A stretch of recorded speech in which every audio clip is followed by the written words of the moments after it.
ദൈവ തിരുനാമത്തിന് മഹത്വം ഉണ്ടായിരിക്കട്ടെ. പ്രഭാതത്തിൽ നാം കേൾക്കുന്ന വചനപുലരിയിലേക്ക് എന്നും ജീവിക്കുന്നവനായ യേശുക്രിസ്തുവിൻ്റെ ധന്യനാമത്തിൽ എല്ലാവർക്കും പ്രഭാത വന്ദനം. പ്രിയമുള്ളവരെ, ഒരു വിശ്വാസിയെ സംബന്ധിച്ചിടത്തോളം അല്ലെങ്കിൽ ഈ ഭൂമിയിലെ ഓരോ സൃഷ്ടികളെ സംബന്ധിച്ചിടത്തോളം ദൈവത്തോടൊപ്പം ആയിരിക്കുക, നമ്മളതിനു വേണ്ടിയിട്ട് നമ്മുടെ ദൈനംദിന ജീവിതത്തിൽ നമ്മുടെ ആത്മീയത കാത്തു സൂക്ഷിക്കുന്നതും നമ്മുടെ പ്രാർത്ഥനകളും ഉപവാസവും നോമ്പും എല്ലാം ദൈവത്തോടൊപ്പമായിരിക്കാൻ വേണ്ടിയിട്ടാണ്. എന്നാൽ സങ്കീർത്തനക്കാരൻ ഒരു ചോദ്യം ചോദിക്കുന്നുണ്ട്. സങ്കീർത്തനം 24-ന്റെ 3-4 വാക്യങ്ങൾ. മൂന്നാമത്തെ വാക്യം ഇങ്ങനെയാണ് പറയുന്നത്: കർത്താവിൻ്റെ പർവ്വതത്തിലേക്ക് ആര് കയറും? തൻ്റെ വിശുദ്ധ പർവ്വതത്തിൽ ആര് നിൽക്കും?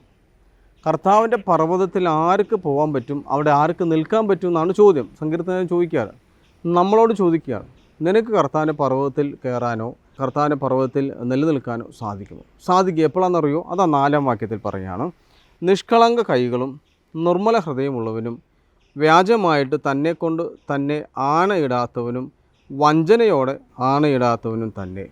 അപ്പം ഇത്രയും കാര്യം നീ ചെയ്യുന്നില്ലെങ്കിൽ, എന്ന് വെച്ചാൽ നിഷ്കളങ്ക കൈ നിനക്കുണ്ടായിരിക്കണം, നിർമ്മല ഹൃദയമുണ്ടായിരിക്കണം, ആണയിടാൻ പാടില്ല, വ്യാജമായിട്ടും വഞ്ചനയോടുകൂടി നീ എന്ത് ചെയ്യരുത്? ആണയിടാൻ പാടില്ല. ആണയിടുന്ന സ്വഭാവം നിനക്കുണ്ടോ, നീ കർത്താവിന് പർവ്വതത്തിൽ നിന്ന് ഔട്ടാവും.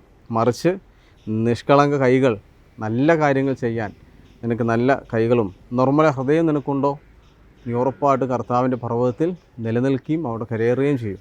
അതുകൊണ്ട് ഈ പ്രഭാതത്തിൽ നിഷ്കളങ്ക കൈകളുള്ള നിർമ്മലമായ ഹൃദയമുള്ള വ്യക്തിയായിട്ട് നമുക്ക് മാറാൻ ദൈവം അനുഗ്രഹിക്കട്ടെ.